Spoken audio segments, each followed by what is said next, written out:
Hey guys, All the Way with Alloway here with the writer of Out in the Dark, Michael Mayer. We're here at Outfest 2013.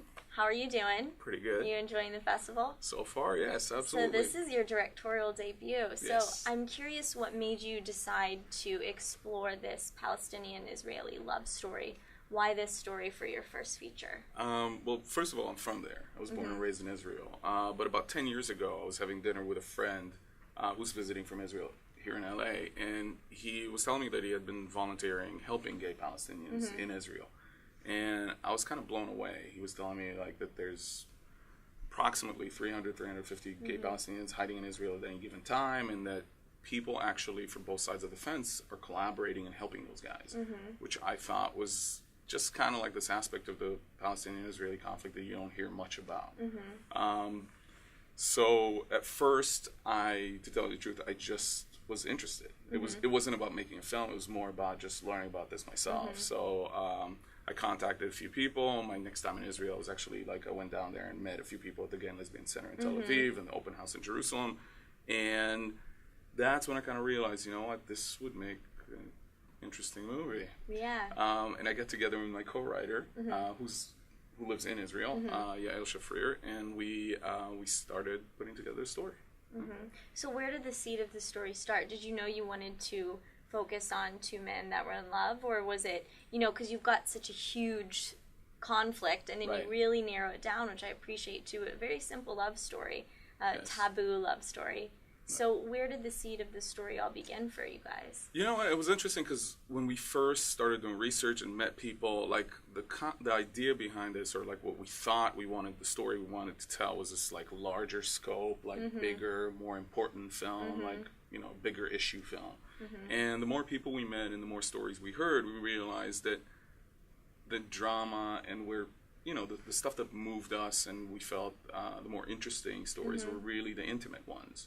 Were stories of people being torn away from their families, or people whose loyalties were put into question and lives were at risk. And basically these cross-border lovers that are dealing with this impossible situation. And that's when we realized we actually would rather do a smaller, intimate story and kind of let the politics take a back seat. Right. And so we kind of writing the script and then also directing this. I tried to keep this balance, try to keep it as intimate and small and personal as possible, but still have the politics kind of, Well, with your character Mustafa, you sort of explored just through that one character the immigration problems that happen over there. Yes. So tell me a little bit about that, because I think a lot of people don't even know that this goes on.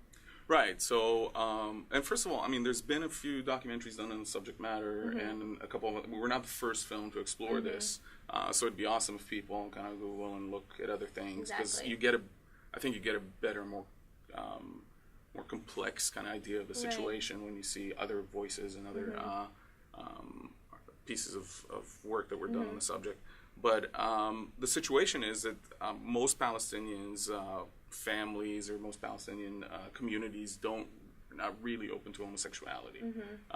Obviously, the more religious parts are like any other religion, Muslim religion, not necessarily as accepting.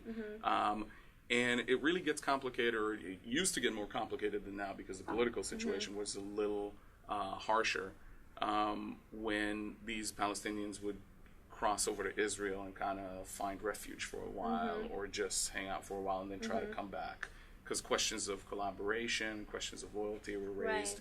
And Israel, of course, being in conflict with Palestine, is not accepting of Palestinians based on their national identity. So you can't just cross the border and be illegal. On top of being homosexual. Right. So while they're rejected on one side of the fence for being, because of their sexual orientation, they're rejected on the other side of the fence based on their national identity. So it creates this kind of impossible situation. And Israel, even though the court systems are trying to accommodate sometimes, in some cases, by giving temporary stays, they're so rare and so impossible to get. And because they don't want to create a legal precedent of people just finding shelter in Israel, because they don't want the right of... I don't know if I'm going too political here, but they don't want to They don't want to create a situation where there's a precedent for the right of return, basically allowing Palestinians just to cross the border and like settle and get a refugee status.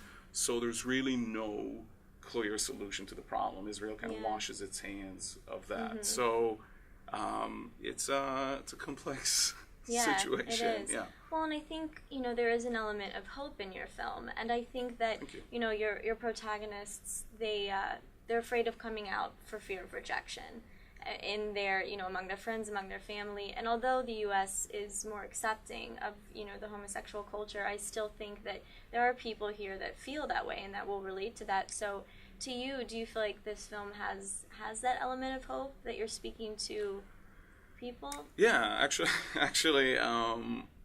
absolutely. And it's funny because both Elle, my co-writer, and myself,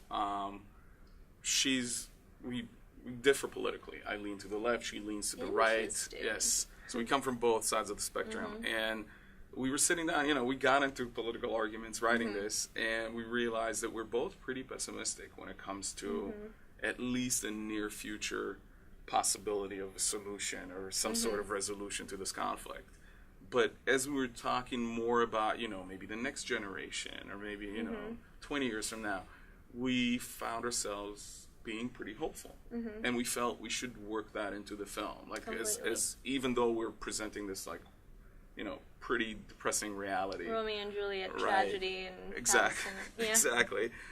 We should still, try and incorporate as much hope as we can into the film. So yes, I'm glad that you pointed out that it does have an element of hope. Absolutely. And screening here at Outfest, what do you hope that audiences will walk away with? Is there something that excites you about having this film screen in this celebratory community here in LA? Well, obviously on a personal level, I mean, I live here, and this is, I've been supporting the festival for years, coming here as an audience member. So playing here for the first time with a film is absolutely amazing, and the festival has been so supportive of the film and of me as a filmmaker that it's been like just a wonderful experience so far. And I just heard that our screenings are sold out, so I'm like super, super excited. But the fact of the matter is, I think like any filmmaker, you kind of hope that people are moved by what you do and connect to it on an emotional level. But if people walk out of the screening and go home and Google gay Palestinians and read one article about this, or just educate themselves a little more, that'd be awesome. Yeah. Well, I think it will happen. Okay. It's happened with me. I started doing the research and I was like, I didn't even know, but now I do. Cool. So you've conquered one. Well, thank you so much, Michael. No, thank you. Outfest 2013 for Out in the Dark.